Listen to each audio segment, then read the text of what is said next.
right? You know, that there are things that are going on in Kahaku'ula o Ke'eli Kolani that are focused on language and mo'olelo that are all written before Captain Cook ever showed up. And there are things that Western historians write about that are all about their big heroes.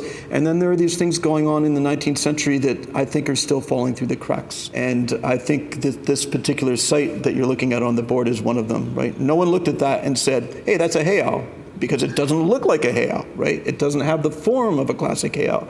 And so if it's not a heiau, it's got to be a Russian fort, right? Because Russians were here at the time that it was being built. And so we end up with these dichotomized ideas of what someone like Kaumuali'i was doing in the early 1800s.